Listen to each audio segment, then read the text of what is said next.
네, 안녕하십니까. 오늘은 11월 29일 화요일입니다.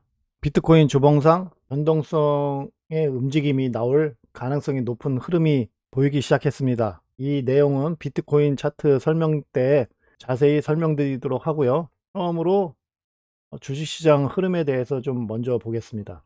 나스닥 100 차트를 보게 되면 주봉 차트고요. 자, 어저께 말씀드렸던 11,578을 터치를 했습니다. 터치를 해서 위에서 살짝 지지를 받고 있거든요. 이 지지를 받고 올라갈 수 있는지 11,942까지 올라갈 수 있는지가 중요한 관건이 되겠습니다. 그쪽으로 상승하지 못하게 되면 추가 하락으로 이어질 수가 있으니까 조심하셔야 되겠죠.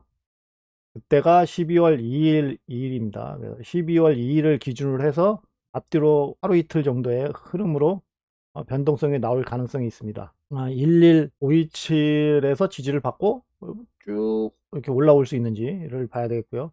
그렇지 않게 되면은 여기까지 떨어진다. 11,366, 11,366에서 버티는지를 봐야 되겠습니다. 그러면 다시 이 밑은 다시 지지와 저항 구간이기 때문에 또 내려오게 되면 또 이렇게 흔들 기간이 또 필요하거든요. 그래서 그러한 것이 나오게 되면 산타 랠리는 없다. 그래서 반드시 11,366에서 지지를 받고 상승을 해야 된다라는 겁니다. 달러 인덱스를 보게 되면 말씀드렸던 대로 상승을 하고 있습니다. 106.130, 106.130을 밑으로 내려가지 못하고 106.544 위로 올라왔어요. 이렇게 올라오게 되면은 108.510 부분을 터치할 가능성이 있습니다. 그래서 터치를 하게 되면 반드시 저항을 받고 밑으로 떨어져야 되겠습니다. 그렇지 않게 되면 급등하면서 112까지 한 번에 상승할 수 있기 때문에 108 정도에 오게 되면 저항을 받는지 반드시 확인을 하는 게 좋겠습니다. 그리고 금을 보게 되면 일단 월봉상 M 시그널 선 밑으로 떨어졌어요. 다행히 지금 떨어지고 있습니다. 금값은 떨어져야 됩니다. 떨어져서 어디까지 떨어야 되냐, 어디서 떨어져서 행보를 해야 되냐, 월봉에서 보는 게 낫고요. 이 안에서 최소한 이 안에서는 행보를 해야 되겠습니다. 1390에서 1623 여기까지 떨어져 가지고 이렇게 계속 이렇게 행보하게 되면 경제적으로 어느 정도 그나마 회복세 비슷한 그런 흐름이 좀 나올 가능성이 있고요. 이 밑으로 더 떨어지게 되면 더 좋겠죠. 하지만 최소한 여기까지 내려와서 행보하는 모습을 보여줘야 된다. 그래야 실생활이 어느 정도 고인플레이션 뭐 그런 것들이 좀 해소되는 그러한 모습을 보일 가능성이 있다고 생각을 합니다. 만약에 금값이 1780 이상 올라가게 되면 급등할 수 있으니까 조심해야 되고요. 이 1780 위로 딱 이렇게 올라가게 되면 무언가 막 악재 기사들이 막 뜰 겁니다. 그래서 여기까지 확 올라오는 그런 흐름이 나올 수가 있으니까 주의를 하셔야 된다. 그때가 12월 12일 날이다. 12월 12일 날 기준으로 해서 그런 움직임이 나올 수 있으니까 12월 10일 날 잘 보셔야 된다라는 겁니다. 1711 밑으로 떨어져서 여기까지 1623까지 이렇게 내려오게 되면 일단 무언가 좋은 호재들이 나와 있을 것이다 라는 겁니다. 거기에 맞춰서 내가 보유하고 있는 코인이나 주식에 대한 그런 대응이 있어야 되겠죠. 코인 시장의 자금 흐름을 보게 되면 이거를 뭐라고 설명을 될지 좀 그렇지만 USDC로 한동안 자금이 들어왔습니다. 이렇게 보면은 이렇게 자금이 들어왔어요. 들어왔다가 어저께 갑자기 이렇게 뚝 떨어졌어요. 갭 하락으로 이렇게 뚝 떨어졌죠. 갭 하락으로 떨어졌는데 안 보이실까봐 이걸 한번 지워보겠습니다. 보시게 되면 자금이 껑충껑충해서 들어왔어요. 들어왔다가 갑자기 이쪽으로 갭 하락을 했습니다. 이렇게 USDC가 갭 하락을 했는데 USDC는 상승을 했다. 상승을 했습니다. 갭 상승이 나왔습니다. USDC로 자금을 집어넣고 USDT로 수합을 한 건지 발행을 이제 자금을 옮긴 건지는 모르겠지만 일단 자금이 USDT로 전환된 흐름, 제가 봤을 땐 전환된 것 같습니다. 그래서 USDC로 자금을 집어넣고 USDC에서 거래할 그런 것이 적으니까 USDT로 자금을 전환한 그런 흐름 같습니다. 지금 보면 그렇지 않고서야 USDC로 이렇게 갭 상승이 나왔다가 갑자기 갭 하락할 이유가 없겠죠. 그리고 갭 하락이 됐는데 USDT로 이렇게 갭 상승이 나왔어요. USDC로 자금이 들어와서 USDT로 자금을 옮겼다 라고 보여지는 현상이라고 생각을 합니다. 계속 말씀드리지만 USDT의 갭 상승은 코인 시장을 상승세로 이끌 수 있는 가장 중요한 원동력이 됩니다. USDC로 자금이 아무리 많이 들어와도 USDT가 하락을 하게 되면 가격 방어하는 수준일 뿐이지 코인 시장을 견인할 수 있는 그런 자금이 아니라고 말씀을 드렸죠. 왜냐하면 USDC의 거래상이 거래소에 있는 그 거래상들이 있지 않습니까? 뭐 BTC, USDC라든가 그 다음에 뭐 이더리움, USDC 같은 그런 거래상이 적습니다. 그리고 USDC를 다루고 있는 거래소도 적어요. 그래서 거래를 제대로 할 수가 없다는 거죠. 그러한 자금을 USDT로 바꾸게 되면 모든 거래소에서 대부분 우리나라 거래소에서도 USDT 마켓이 있지 않습니까? 그래서 대부분 어느 나라에서도 다 거래할 수 있는 그런 자금으로 전환이 됐다는 얘기예요. 그래서 코인 시장을 견인할 수 있는 힘이 된다. USDT로 자금이 들어오게 되면 계속 이렇게 껑충껑충해서 자금이 들어오기 시작하고 66B 이상 이렇게 올라오게 되면 일단 무언가 좋은 일이 있을 것이다 라는 겁니다.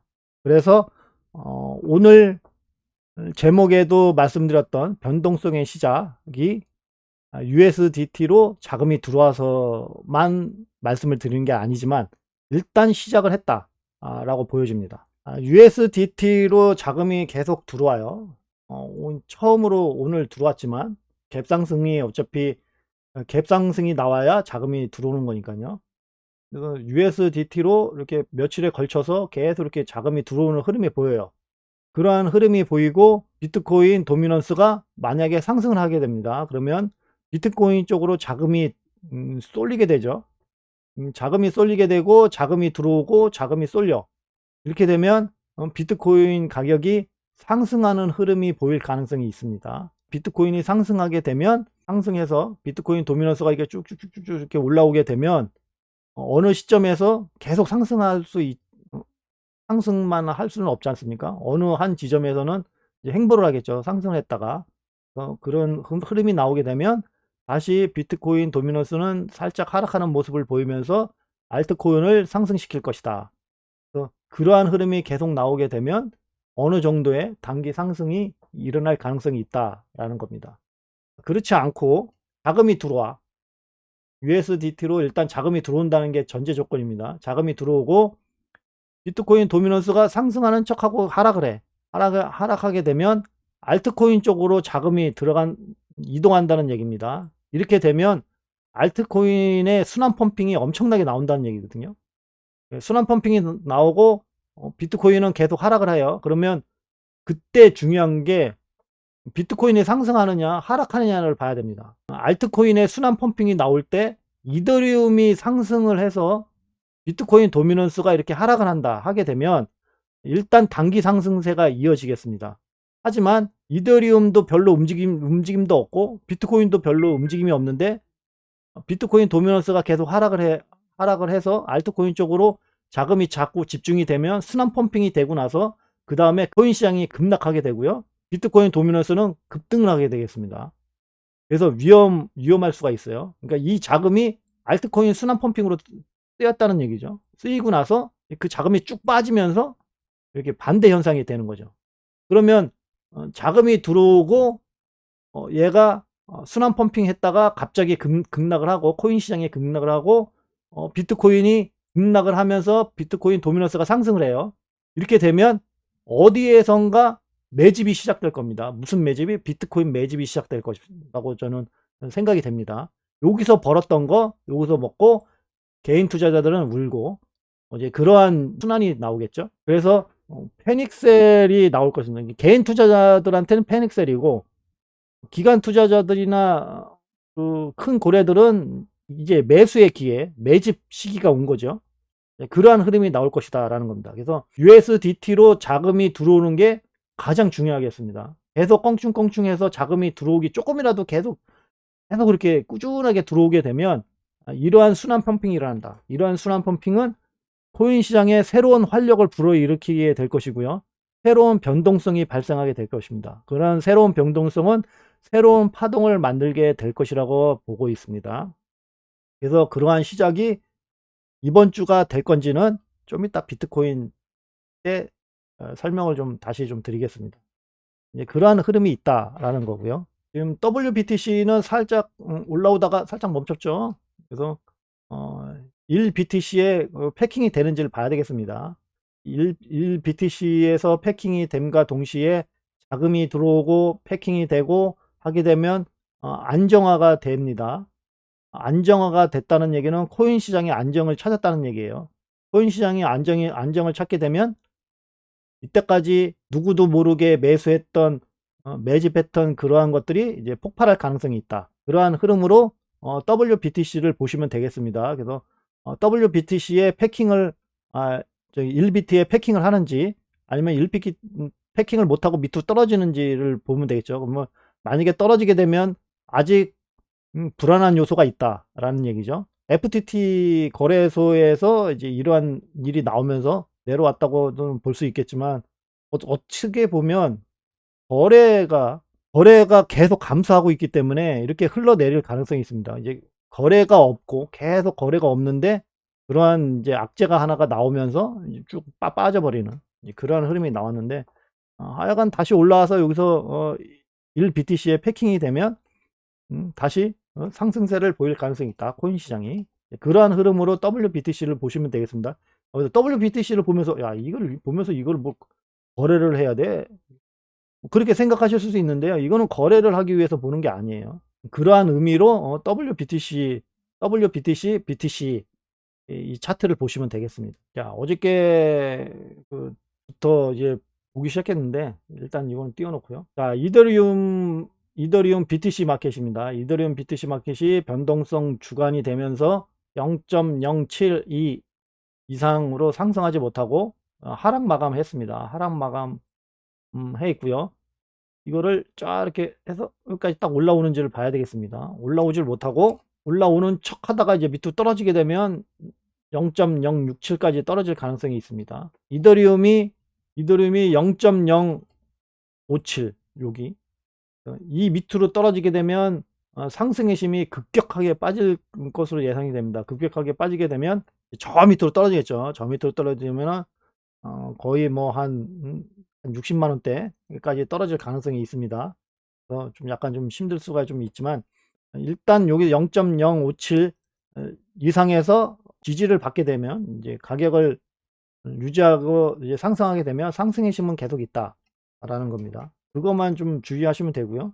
어찌 되었던 0.072에서 하락을 하게 되면 빠지는 흐름이 보일 것입니다. USDT와 원화 마켓에서 빠지는 흐름이 나오겠습니다. 그러면 빠지는 흐름이 나오고 얘가 어느 한순간에 지지를 받고 상승을 해서 어디서 또 지지를 받고 이렇게 올라오게 되면 여기가 매수하는 지점이었다 라는 거죠. 그러한 흐름으로 보시면 되겠습니다. 어디서 턴을 할지 이를 봐야 되겠죠. 0.067에서 턴을 하게 될지 0.063에서 턴을 하게 될지 0.06에서 턴을 할지 모르겠지만 일단 턴하는 모습을 보여야 된다. 그래서 만약 찍고 상승을 해. 저번에 비트코인에서도 말씀드렸지만 찍고 상승을 여기 찍고 지지를 받아간다고 해가지고 이게 상승의 힘을 받을 것이라고 생각하시면 안 되겠습니다.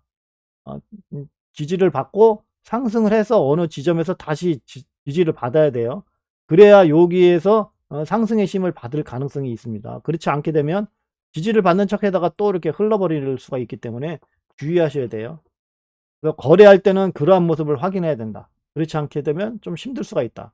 그래서 현재 가격이 많이 하락되어 있기 때문에 대부분의 코인들이 가격이 많이 하락이 되어 있기 때문에 어차피 여기서 지지를 받아가지고 여기서 샀는데 하락하는 거나 하락해봤자 얼마나 더 하락하겠냐 라고 생각을 할 수 있겠지만 가격이 얼마 안 떨어져도 올라오는데 시간이 걸릴 수가 있다는 얘기죠. 얘가 다시 여기까지 올라오는데 시간이 걸릴 수 있다는 얘기예요. 그래서 그렇게 사지 마시라는 거예요.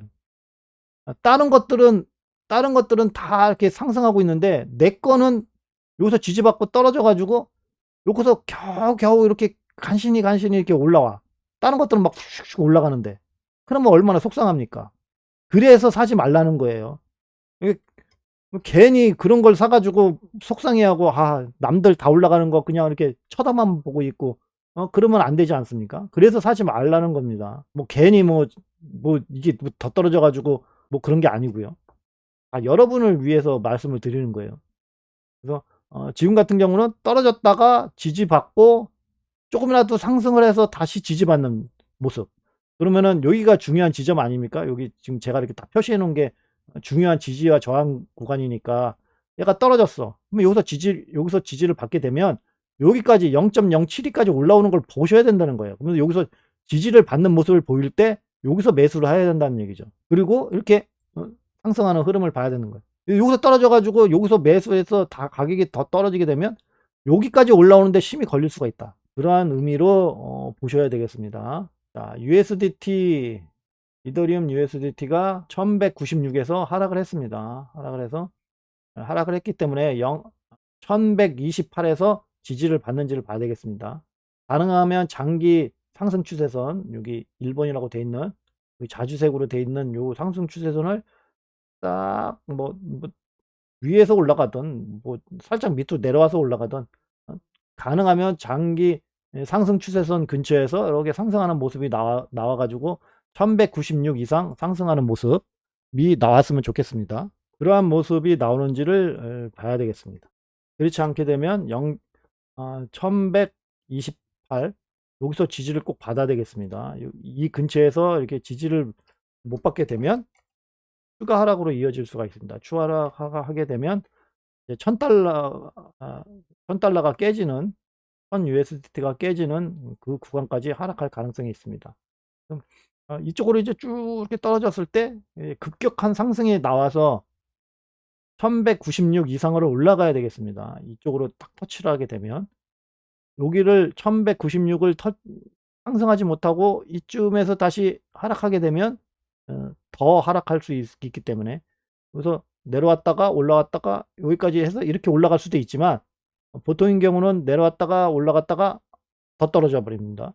더 떨어졌다가 다시 상승하는 그러한 흐름이 나올 수가 있어요. 그러한 흐름에 주의를 하셔야 된다. 12월 6일 날 아니면 12월 29일이네요. 그러면 산타 할아버지는 다시 돌아가셨겠네, 고향으로. 자, 그래서 반드시 상승을 해서 올라야 된다. 이더리움의 가장 중요한 거는 1340원입니다. 그래서 1340달러. 1340달러까지 올라와 가지고 지지를 받게 되면 코인 시장은 단기 상승세가 될 것이다 라는 흐름입니다. 그렇게 올라오는지를 봐야 되겠죠. 크레이튼, 오래간만에 크레이튼 한번 보고 가겠습니다. 크레이튼의 BTC 차트고요. 크레이튼이 많이 하락을 했죠. 만약을 해서 힘을 발산할 수 있는 거는 여기 2594토시를 뚫으면서 상승의 힘을 발산할 것 같고요. 여기 와야 상승의 힘을 비축할 것 같습니다. 근데 현재 그거보다 더 밑에 있죠. 그래서 여기 1297까지 일단 올라와야 상승의 힘을 모으기 시작할 것이다 라는 겁니다. 그 전까지는 거래할 때 주의를 하셔야 되겠습니다. 아직 상승의 힘이 많이 모자라다. 클레이튼도 리믹스하고 XRP, 그 다음에 솔라나와 같이 항상 수익에 해당되는 코인 개수를 늘려가야 되는 코인입니다. 이거를 원금을 계속 때려박으면서 가는 거는 위험하다. 일단은 어느 정도 이 클레이튼이 갖고 있는 이슈가 있습니다. 그 이슈는 클레이튼 네트워크가 불안하다는 겁니다. 클레이튼 네트워크가 불안하기 때문에 아무리 이제 코인들이 이게 많이 달라붙어도 이제 토큰들이 많이 달라붙고는 있습니다. 그래서 클레이튼 생태계에 계속 들어오고는 있지만 이게 불안하게 되면은요, 결국 상승세를 이어가기가 쉽지 않습니다. 이게 코인 생태계에 이게 조인해서 들어왔던 그런 토큰들이 이제 빠져나가는 이제 그런 모습이 보일 수가 있어요. 그래서 위험하거든요. 수익에 해당되는 코인 개수를 계속 늘려가시는 거를 추천을 드리고요. 그렇지 않으면 아싸리 다른 코인을 거래를 하셔야 돼요. 괜히 이게 여기 들어와 가지고 마음고생하지 마시고요. FTM은 국내 거래소에는 상장되어 있지 않습니다. 그래서 거래를 하게 되면 꼭 다른 나라 해외 거래소에 가서 거래를 하셔야 되겠고요. 팬덤은 코인 생태계를 그나마 계속 확장하고 있어요. 저도 사실상 무슨 코인인지를 잘 모르겠고, 뭐 그거 보면 디파이하고 조인돼 있고 이렇게 돼 있더라고요. 그런데 일단 코인 생태계를 확장시키고 있다. 그러한 의미에서 보시면 되겠습니다. 사실상 국내 거래소에 없기 때문에 거래하기가 좀 쉽지 않고요. 그래서 하지만은 일단 흐름 정도는 아시면 좋겠습니다. 이게 언제 또 국내 거래소에 상장될지도 모르니까 일단 흐름 정도는 알아두시는 게 좋다. 왜? 코인 생태계를 확장시키고 있기 때문에. 1374 사토시 이상 올라오게 되면 상승의 힘을 발산할 것으로 예상이 됩니다. 그래서 그 상승의 힘이 발산을 해서 다시 요 구간에서 힘을 모으게 되면 추가적인 이제 엄청난 힘을 발산하게 되겠습니다. 그래서 1374까지 올라오는지가 중요하겠습니다. 그 올라오게 되면 일단 상승의 힘은 발산하기 시작한다. 이렇게 생각하시면 되겠습니다.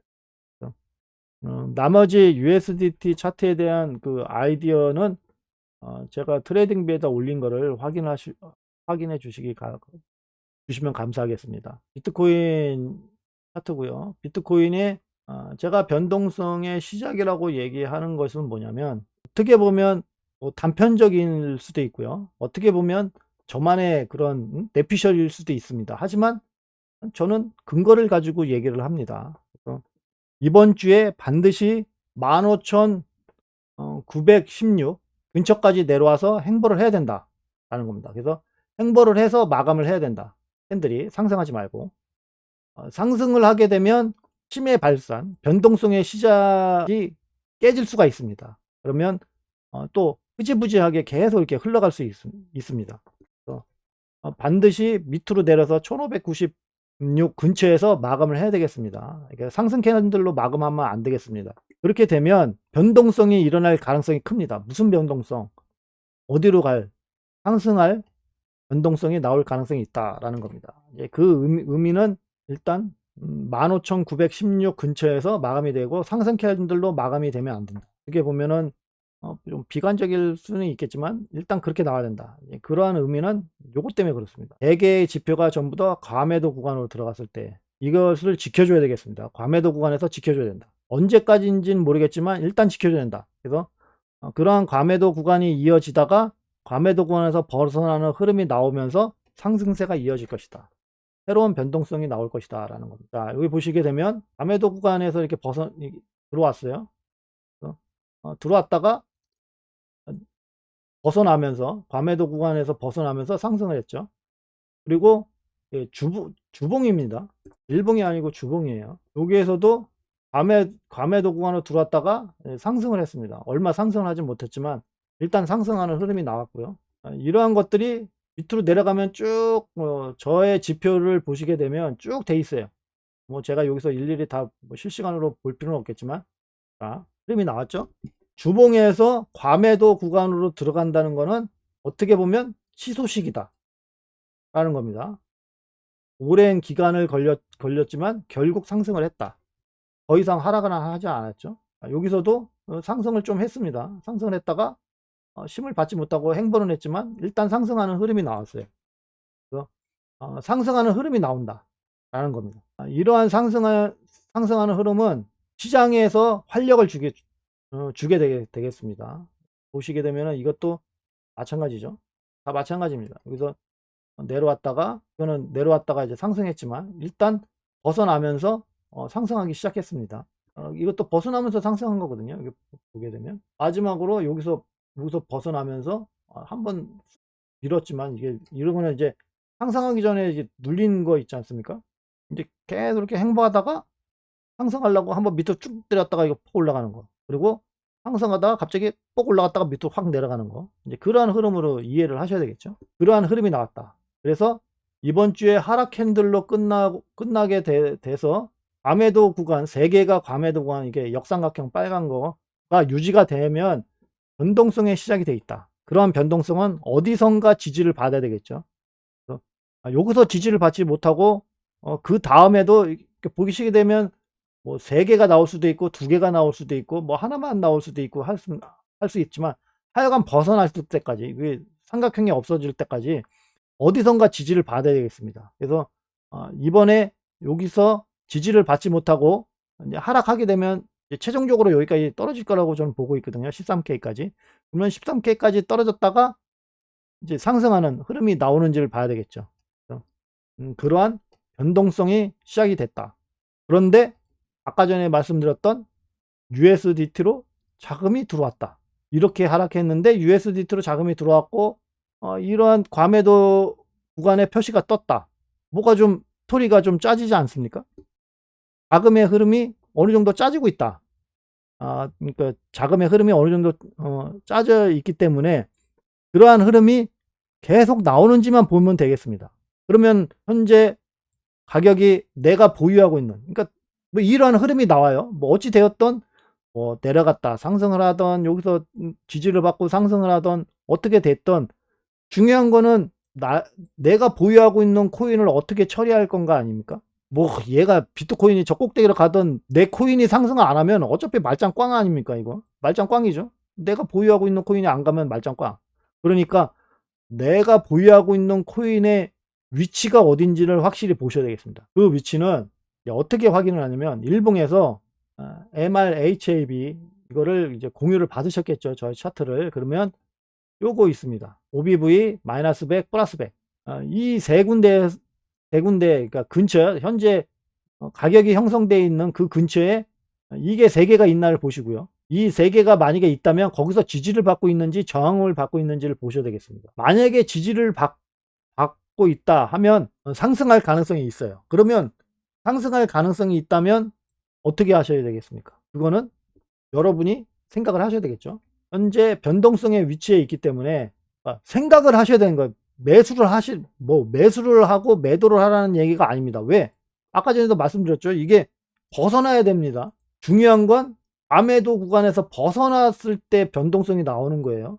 그래서 만약에 과매도 구간에서 변동성이 나오게 되면 그냥 계속 하락하는 거고요. 과매도 구간이니까 하락하는 거고, 그렇지 않게 되면 과매도 구간에서 벗어났을 때의 흐름을 보셔야 되는 거예요. 그런데 만약에 내가 보유하고 있는 코인 가격이 여기 있고 OBV가 만약에 여기 있어, 지지를 받고 있어, 변동성 구간이야? 그럼 여기서 내가 지금 사야 되나? 이제 그렇게 보실 수가 있죠. 그게 아니고 얘가 벗어났을 때도 여기서 버티고 있는지를 봐야 되겠죠. 여기 과매도 구간에서 벗어났는데 여기서 지지를 받고 있네? 그러면 그때는 사셔야 된다는 얘기죠. 얘는 지지를 벗어나게 되면 상승할 가능성이 있으니까. 여기서부터 매수를 하기 시작해야 된다. 한 번에 사는 게 아니고요. 분할해서 사셔야 되죠. 당연히 위아래로 흔들 수가 있어요. 아까 전에도 말씀드린 것처럼 가격이 이렇게 하락하다가 급격한 상승하기 위해서 일부러 더 뺐다가 올라가는 거, 이거에 걸릴 수가 있어요. 그래서 당장 여기서 샀다가 여기서 왕창 사, 가격이 떨어져. 에이 뭐야, 혼절 올라가. 그렇게 될 수가 있으니까 반드시 분할해서 사셔야 될 생각을 하시고 매수를 하셔야 되겠습니다. 그러한 흐름이 한 주가 지나서 될지 2주가 지나서 될지 3주가 지나서 될지 알 수는 없지만 변동성의 그런 흐름이 나오기 시작할 것이다 라는 겁니다. 만약에 이번 주에 이게 살아남게 되면 과매도 표시가 이렇게 삼각형이 남게 되면 다음에 저의 말이 맞는지 안 맞는지 보시면 되겠죠. 큰 상승이 이렇게 나왔다. 여기서도 2개 뜨고 뭐야, 하락했네. 근데 상승해버리는 그러한 흐름이 나온다는 얘기죠. 무슨 이슈가 있어서 이때 무슨 발표가 있어가지고 그것 때문에 상승한 거 아니야 라고 생각을 하시겠지만, 그렇게 짜맞추기 시작하면 한도 끝도 없다는 거죠. 제가 말씀드리는 거는 저도 어떻게 보면 짜맞출 수가 있는 겁니다. 그래서 이게 과매도 구간으로 내려와서 이렇게 쭉 상승할 과매도 구간에서 벗어나면서 상승을 했다라는 거를 끼워 맞출 수는 있습니다. 하지만 과거 차트를 전부 다 쭉 보시게 되면 '이게 짜맞춘 게 아닌 것 같네.'라는 생각이 좀 드실 거예요. 그래서 주봉상의 과매도 구간은 중요하다. 자, 그래서 주봉의 흐름, 그다음에 이러한 흐름을 보셔야 되겠습니다. 상승을 하면 안 된다. 아싸리 내려와서 여기서 지지를 받아라. 지지를 받고 그다음에 상승하는 흐름이 나와야 된다라는 겁니다. 변동성 기간에 오늘이 마지막 날이죠. 29일 날. 29일 날 마지막인데 일단 하락하는 모습을 보였습니다. 이러한 하락하는 모습이 19,916 부분을 터치를 하고 지지를 받는지 그러한 모습을 봐야 되겠습니다. 하락을 하게 되면 무기한 선물 차트에서도 말씀드린 것처럼 크게 하락할 수 있습니다. 어디까지 14.8K까지 떨어질 가능성이 있기 때문에 주의를 하셔야 된다. 14.8K가 요 피보나치 사선 피보나치 선 근처거든요. 그래서 그 근처에서 이렇게 상승할 가능성이 있다라는 겁니다. 그러한 흐름에 주의를 하셔야 된다라는 거고요. 자, 일봉상 1시간봉 무기한 선물 차트입니다. 1시간 무기한 차트에서 16,161에서 지금 지지를 받고 있죠. 지지를 받고 만약에 상승을 하게 되면은 여기를 터치할 가능성은 있습니다. 여기가 중요한 자리거든요. 여기가 HA 로우선이 일봉상 HA 로우선이 지나가는 선입니다. 그래서 만약에 상승하게 되면 여기를 터치할 가능성이 있고요. 일봉상 M 시그널 선이 지금 내려오고 있죠. 그래서 땅 치고 첫 번째 만나면 상승할 가능성은 희박하다. 그러면은 땅 치고 어디서 지지를 받아야 되겠습니까? 가능하면 일봉상 5일선에서 지지를 받는 게 좋겠지만 만약에 지지를 받지 못하게 되면 무조건 여기서는 지지를 받아야 된다 라는 겁니다. 여기서 지지를 받아야 되는 이유는 여기서 지지를 받아야 된다든가 15,908 이게 15,908하고 13,121 이 구간이 추세를 결정하는 구간이기 때문에 좀 중요한 구간이다. 여기서 지지를 받는 게 좋겠다. 만약에 지지를 받지 못하게 되면 저번에 말씀드린 것처럼 쭉 더 밀려가지고 14.8K까지 터치할 가능성이 있다. 터치하게 되면 반드시 15,908까지 올라와서 지지를 받아야 된다라는 겁니다. 그렇지 않게 되면 이제 추가 하락이 더 이어지겠습니다. 추가 하락이 이어지게 되면 여기를 터치할 가능성이 있다는 얘기죠. 여기를 터치할 가능성이 있다는 얘기예요. 그렇기 때문에 그러한 흐름이 나오는지를 봐야 되겠습니다. 단지 하락할 때 불안하지 않는 이유가 일단 USDT로 자금이 들어왔다는 모습. 달랑 하루지만 내일이나 내일 모레 뭐 한두 번 더 상승하는 모습이 나오는지를 지켜봐야 되긴 하지만 일단 자금은 들어왔다. 그러한 자금을 들어오고 나서 이 근처에서 이렇게 행보를 하게 되면 코인 시장은 새로운 변동성이 발생할 가능성이 높아지기 시작한다. 그 새로운 변동성으로 인해서 뭐 가격이 떨어지던 뭐 가격이 상승하던 결과론적으로는 장기 상승세가 이어질 가능성이 매우 크다. 그렇게 되면은 산타는 랠리도 가능하다. USDT로 현재 지금 들어온 것이 이번 달 말 얼마 안 남았죠? 오늘 29일이니까 내일이면 끝나는 거네. 이번 주 내로 한 두 번 정도 이렇게 더 갭상승이 나오면 좋겠네요. 그러면은 3번 정도 갭상승이 나오는 거니까 상승할 가능성이 좀 더 있을 것이다 라고 느껴지겠죠. 하여간 이번 주에 그렇다고 그래 가지고 제가 아까 전에 말씀드린 것처럼 이거 상승으로 끝나면 안 됩니다. 이게 이번 주 캔들이 만약에 상승 캔들로 끝나게 되면 요거 사라질 거예요. 요거 과매도 구간 3개의 과매도 구간이 사라질 겁니다. 그러면 계속 행보다. 주구장창 행보라는 얘기예요. 주구장창 행보. 그러면 정말 거래하기가 힘듭니다. 아싸리 더 떨어지는 게 나아요. 이거 더 그냥 훅 떨어져 줘야 반등하는 흐름이 나오겠죠. 왜? 가격이 들어왔잖아. 자금이. 근데 그냥 그렇지도 않고 그냥 위에서 그냥 버텨. 그러면은 그 자금이 코인 매수하는 데 쓰일 가능성은 없죠. 그래서 그냥 행보한다. 그러면 더 죽을 맛이다.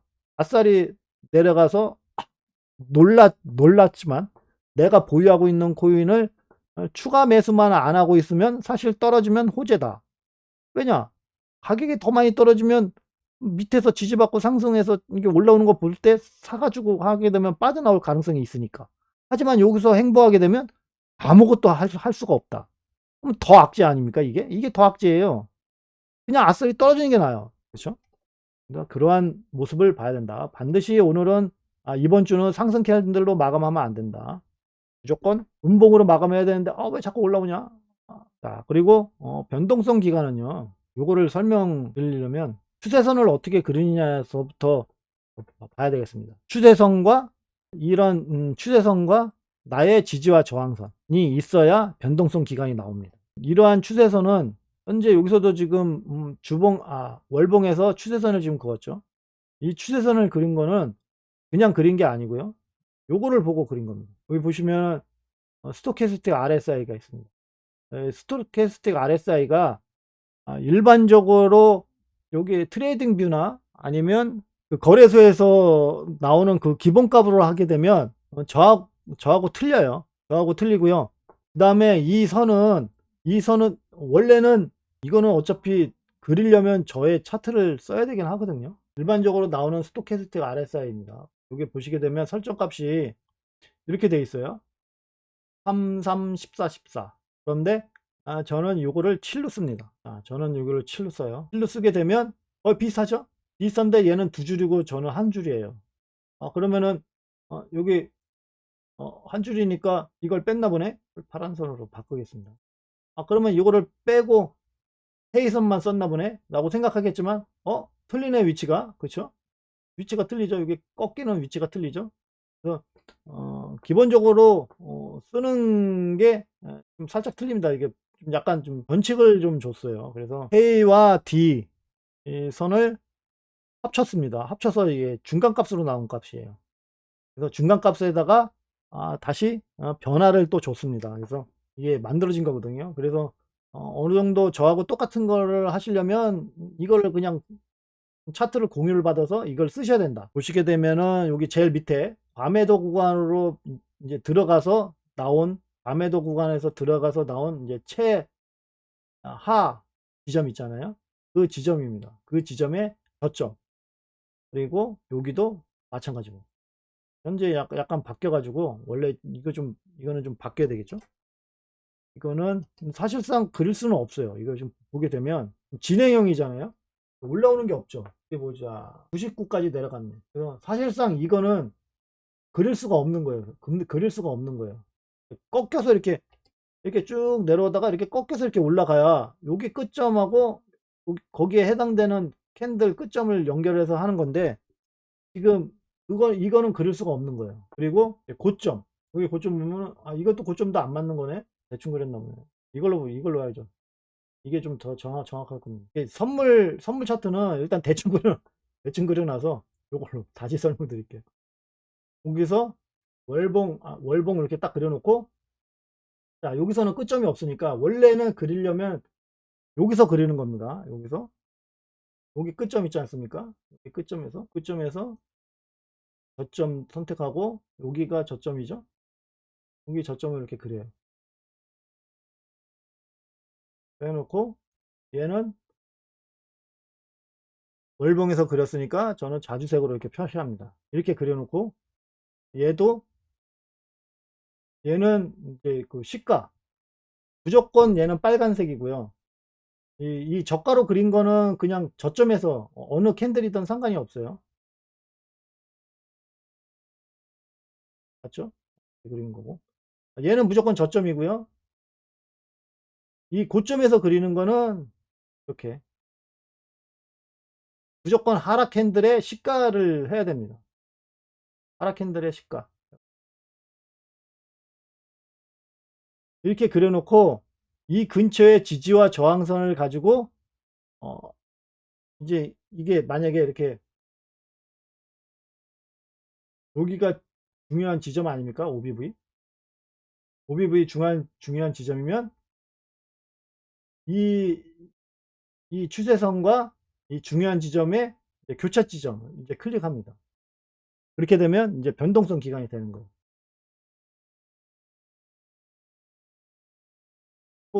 이거는 좀 약간 어설프게 이렇게 돼 있죠. 그러면 가능하면 이제 앞쪽에다 그리시면 됩니다. 그러면 변동성 기간. 그래서 앞뒤로 한두 개 캔들에서 변동성이 일어난다. 제가 말씀드린 게 그거죠. 일봉상 이게 만약에 일봉이라면 일봉상 하루 이틀 정도의 변동성이 있다. 그러니까 변동성이 발생할 것이다 라고 얘기한 거죠. 결국 변동성이 나와 가지고 하락을 했네요. 그렇게 그립니다. 그래서 이러한 변동성이 뭐야 이거 이상하네 라고 생각을 하실 수도 있겠지만 되게 잘 맞아요. 여기 보시면은 여기 하락 캔들의 시가, 여기 하락 캔들의 시가 이렇게 걸어 놓고 주봉이니까 요 색깔.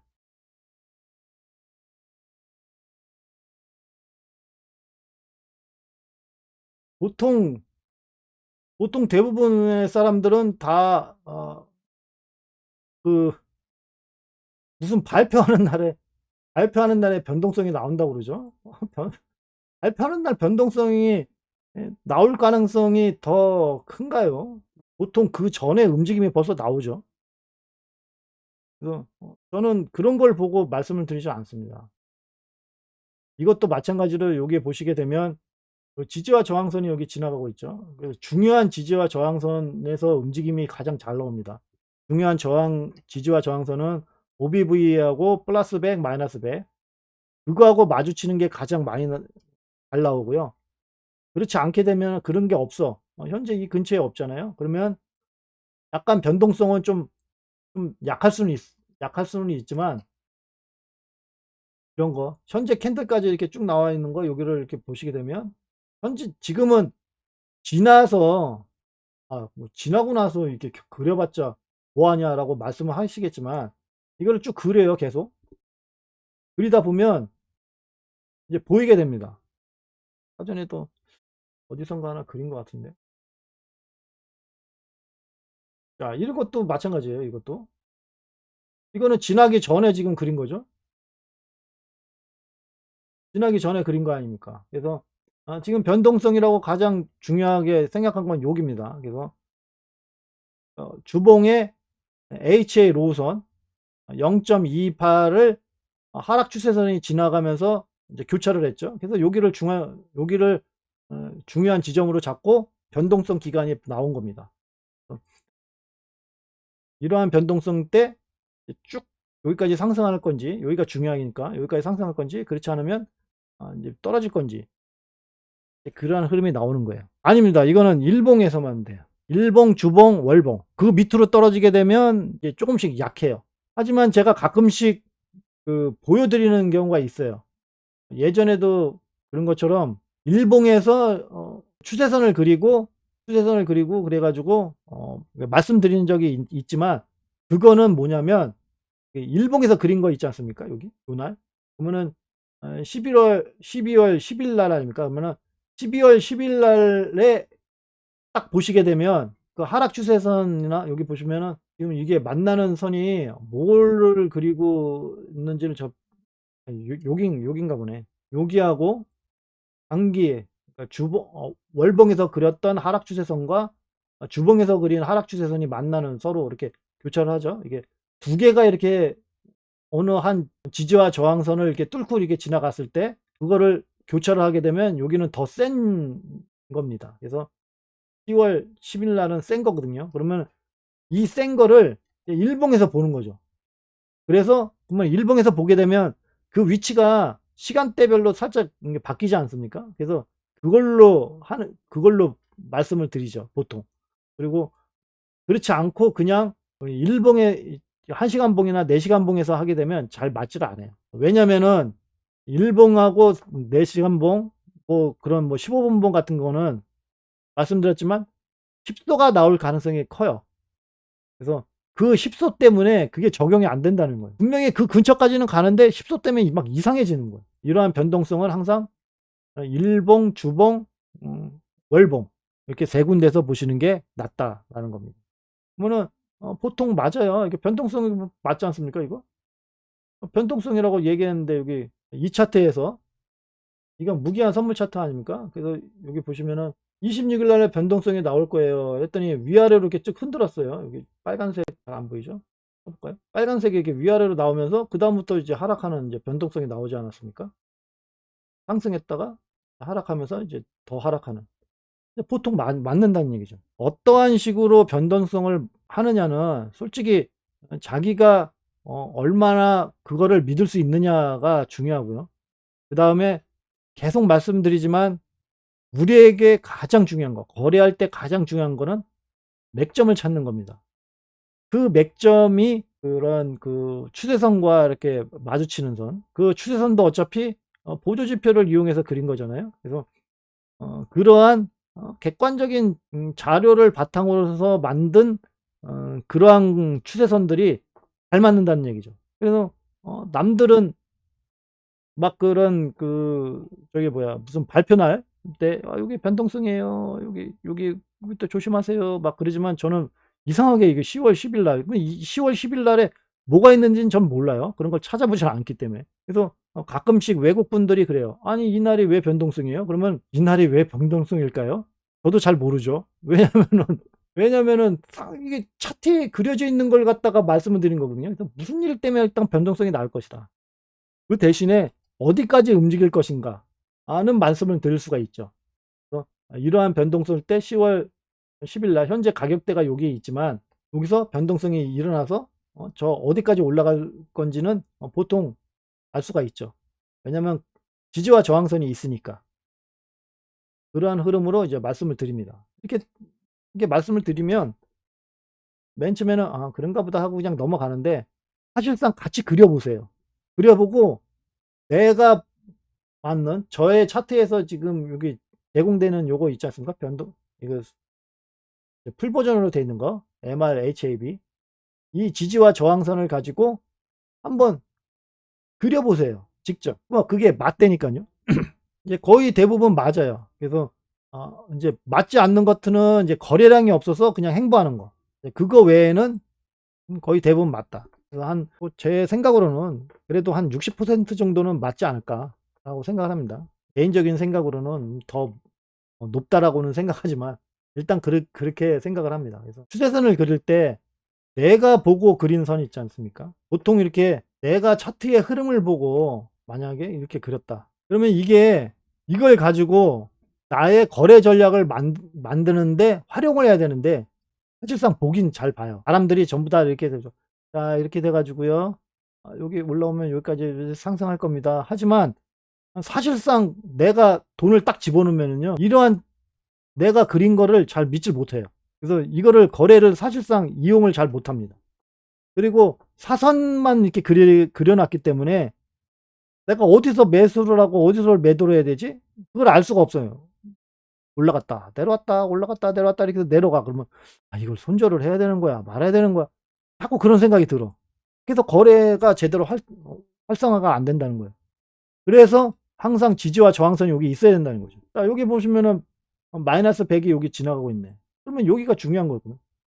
상승하게 되면 이 근처로 딱 올라오게 되면 여기서 거래를 할 수가 있는 거죠. 이 추세선 같은 거래를 할 수가 없어요. 그런데 대부분 다 보면 그냥 그려. 대부분 다 그리죠. 그래서 여기서 지지받고 여기서 지지받는데 보통 이렇게 끝나는 분들이 되게 많아. 그런데 좀 팔로워 수가 좀 많고 이제 그러신 분들은 여기다가 선을 하나 딱 그려놓죠. 이렇게 딱 여기다가 이게 지지와 저항선을 딱 하나 그려놔요. 그러면 그분 거는 어느 정도의 신빙성이 있다. 근데 그러한 신빙성을 얻기 위해서 피보나치 비율로 그려놓으신 분들이 있어요. 그거는 신빙성이 좀 떨어져요. 그냥 이렇게 그린 것보다. 그래서 만약에 선을 하나 딱 그려놓고 여기가 뭐 0.618짜리다 하는 것도 신빙성이 떨어진 거죠. 이런 지지와 저항선은 분명하게 이렇게 나와야 됩니다. 누구나 다 객관적으로 알 수 있는 거. 피보나치로 보는 거는 저번에도 말씀드린 것처럼 누구나 다 그 자리가 0.618이라고 생각을 하지 않아요. 왜냐하면 내가 잡는 위치에 따라서 0.618이 다 틀리니까. 내가 어디를 선택하느냐에 따라서 0.618이 다 틀린데 여기가 0.618짜리입니다. 아예 여기 지점 값도 안 적어놔. 그냥 0.618이래. 그리고 여기가 중요하대. 뭐 그러면은 그거 알 수 있나요? 알 수가 없는 거지. 누구나 다 여기가 0.618이라고 생각하는 건 아닌데 그렇게 하시면 안 된다. 이러한 추세선도 반드시 근거가 있어야 된다. 내가 그죠? 아 여기 올라왔다가요. 여기 꼭대기에서 이렇게 꺾어졌으니까 여기가 중요한 거 아닙니까? 여기서도 중요하죠. 그래서 여기서 그었어요. 왜 여기서는 안 그었어요? 여기서도 그어야지. 여기서는 왜 안 그었어요? 왜 꺾였는데? 여기서도 그어야지. 그럼 계속 그어진 거죠, 이렇게. 계속 그어. 그렇잖아요? 계속 그어야죠. 그래서 어느 한 지점에서 이렇게 보면은 그런 차트도 있더라고요. 아이디어 차트에서 보면. 그물이야. 그물이야. 어, 어느 한 지점을 기준으로 해서 그물이야. 이렇게 그물. 여기 보면은 여기다 그러면 여기를 해서 이렇게 그물이야. 자, 이렇게 해놓고 자, 이렇게 갑니다. 재밌더라고요. 그래서 내가 어느 차트를 보고 나 내가 지지와 저항선을 만들 수 있다 하면 그러니까 지지와 저항선을 만든 게 아니고 이제 거래 전략을 만들 수 있다 하면 그건 됩니다. 하지만 객관적으로 좀 객관화 좀 해야죠. 그렇게 되면 좀 너무 이상하지 않습니까? 지지와 저항선도 반면 그 추세선도 반드시 그리는 그런 것이 있어야 된다. 보통인 경우 그 전에는 거래량과 여기에 그런 그 캔들의 그 꺾임 이제 그 파동이나 뭐 이제 그런 걸 보고 이제 그었어요. 근데 그거를 지나서 보면 그렇게 잘 맞질 않아. 그리고 그걸로는 그냥 보는 거죠. 그냥 보는 거지. 제가 말씀드리는 그런 변동성하고는 맞질 않아요. 그 날짜가 안 나와. 그래서 날짜가 안 나오니까 막 5일, 5일, 7일 차이가 막 나요. 맞질 않더라고. 근데 이렇게 그리게 되면 제가 말씀드리는 변동성 기간이 많이 틀려봤자 3일. 그래서 1일에서 3일 사이에 변동성이 꼭 나와요. 이게 그만큼 믿을 수 있다는 얘기죠. 객관화되어 있는 게 훨씬 더 중요하다. 그러면은 지지와 저항선을 이렇게 그리기, 추세선을 그리면 추세선을 도대체 어떻게 그리는 거야? 그런 지점이 또 보여요. 엄한 곳에서 그린 것 같은 거. 이거는 지금 이렇게 그려놨죠, 추세선이. 왜, 왜 여기서 안 그리고 저쪽에서 그렸을까? 이건 주봉에서 그린 거거든요. 이렇게 내려온다고요, 이렇게. 그러면은, 어, 옛날에 여기는 보시게 되면 일봉이잖아요. 얘는 중요한 선을 지나질 않아요. 현재. 중요한 선이 지나네. 여기. 이게 실선은 무조건 월봉에서 그린 거라고 그랬잖아요. 여기네요. 여기. 12월 5일 날. 이 변동성 기간이네. 12월 5일 날에 여기까지 상승할 수 있는지 아니면 요 밑으로 떨어진지를 봐야 되겠습니다. 여기가 중요한 거잖아요. 여기 보시면 OBV가 있고 여기 월봉상 중요한 지점. 그래서 여기까지 올라가는지 여기까지 떨어진지를 봐야 되겠습니다. 만약에 거래량이 없게 되면 그냥 여기서 행보하겠죠. 네? 그러한 변동성이 나올 가능성이 있다라는 겁니다. 이상하게 그렸지만 지지와 저항선을 이상하게 그렸지만 이상하게 나온다. 그리고 그 다음에 변동성은 여기 상승 서로 이렇게 저점과 고점으로 그렸던 여기 교차지점 여기입니다. 12월 29일. 그 다음 변동성은 12월 29일이다. 제가 요거는 딱 저장해 놓을 테니까 그때 가서 보면 되겠죠. 네, 클레이튼. 그렇게 맞는지 보시면 되겠습니다. 이거를 정확하게 저하고 똑같이 그리려면 반드시 저의 차트를 공유를 받으셔야 된다. 그래서 여기에 지금 표시가 되어 있는 거 HA SRC의 스토캐스틱 RSI 요거 죄송하지만 이거는 아직 공개할 생각이 없습니다. 그러니까 이 지표에 대해서는 공개할 생각이 없기 때문에 반드시 공유를 받아서 쓰셔야 된다. 그렇게 되면 변동성은 나온다. 그러면 변동성을 일단 변동성 기간을 알게 되면 일단은 대처를 어떻게 해야 되는지는 일단 생각이 나지 않습니까? 내가 현재 매수 평균 단가가 예를 들어서 여기야. 변동성이 여기서 나와가지고 여기를 올라가던가 여기 밑으로 떨어진대. 그러면은 요거로 만약에 떨어지게 되면 여기서 약간 익절을 한다던가 그렇죠? 여기가 변동성이니까 떨어졌을 때 살짝 일절을 해서 이제 보는 거죠. 분위기를 위로 갈지 내려갈지. 만약에 변동성 기간이 여기야. 근데 어떻게 거래할지 모르겠어. 그러면 그냥 눈 딱 감고 이거 변동성 기간이 지날 때까지 기다리시면 되겠습니다. 그러면 어딘가에 가 있을 겁니다. 그러면 그 다음에 거래를 하시면 되겠습니다. 보통 이제 변동성 기간이라고 해서 쭉 올라갔다가 이게 뚝 떨어질 수도 있거든요. 올라갔다 뚝 떨어졌다가 다시 이렇게 올라올 수가 있어요. 그래서 그냥 아예 그냥 아무것도 안 하시고 하게 되면 일단 중간은 간다. 근데 어?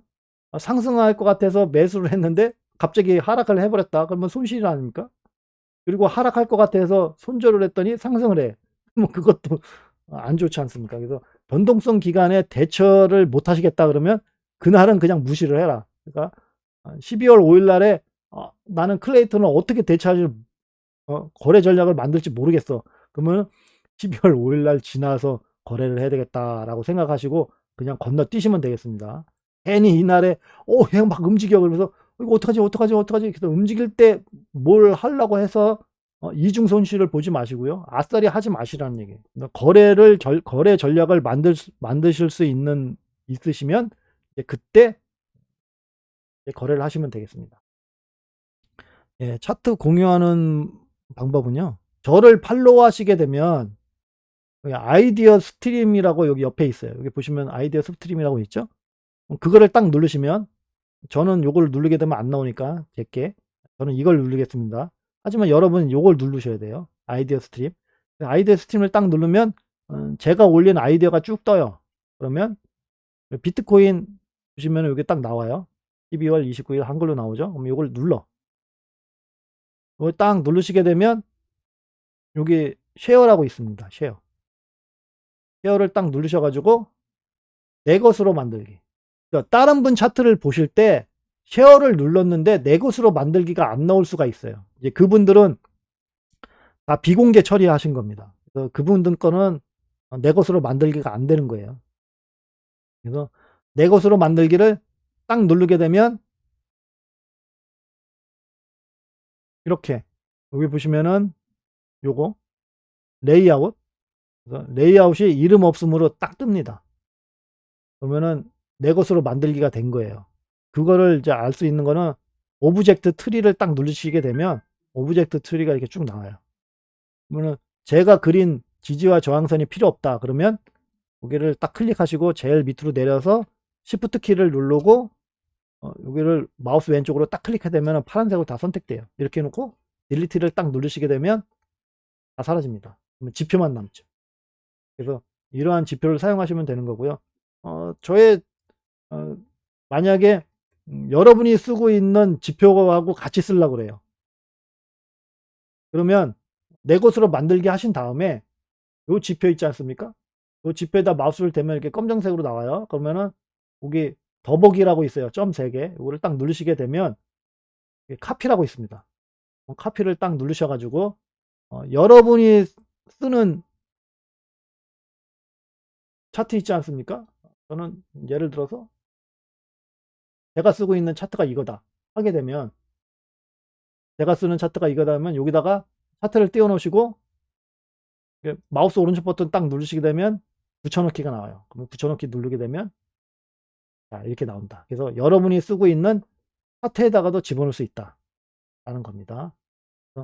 이렇게 차트로 만드시게 되면 프로를 쓰시는 분들이 있어요. 프로를 쓰시는 분들은 이 레이아웃 만드는데 한계가 있습니다. 그래서 만약에 내가 쓰고 있는 내가 쓰고 있는 레이아웃에다가 지표만 옮겼으면 반드시 그거 내 것으로 만들기 한 거는 삭제를 하셔야 돼요. 그래야 다른 사람 거를 또 다시 내 것으로 만들게 할 수 있거든요. 그러면 레이아웃 부르기를 하신 다음에 자, 이름 없음이 여기 X 표시가 나와요. 요거를 딱 누르셔 가지고 삭제 하게 되면 저의 차트에서 지표만 이제 가지고 온 거죠. 이렇게 해서 이렇게 쓰셔도 됩니다. 그래서 내 것, 다른 분들 거에 그 내 것으로 만들게 했는데 이 지표가 사용이 안 되는 게 있습니다. 그 사용이 안 된 거는 그분은 이제 유료화하기 위해서 이제 차단을 해 놓은 겁니다. 저 같은 경우는 차단 자체를 안 했기 때문에 누구나 다 카피할 수 있습니다. 누구나 다 카피해서 쓸 수 있으니까 카피해서 쓰시면 되겠습니다. 해서 공유를 받으셔서 쓰시면 되겠습니다. 자, 오늘은 중요한 날입니다. 이번 주는 중요한 날이고요. 상승 캔들로 가지 않으면 새로운 변동성의 시작이 나올 것이다. 이번 주 캔들이 상승 캔들로 전환이 되게 되면 행보는 지속될 것이다. 행보는 지속되면 지루한 장은 계속 이어질 것이다. 그래서 만약에 하락 캔들로 마감이 되면 새로운 변동성이 발생할 수 있다. 그 새로운 변동성의 끝은 단기 상승세다 라는 겁니다. 그렇지 않게 되면 이제 상승세로 가기 위해서 하락은 할 수 있습니다. 하지만 결국 단기 상승세로 간다. 그렇게 생각을 하시고 보시면 되겠습니다. 자, 오늘은 여기까지 설명드리겠습니다. 내일 가능하면 10시에 다시 찾아뵙도록 하겠습니다. 장시간 들어줘서 감사합니다. 좋은 하루 되십시오. 감사합니다.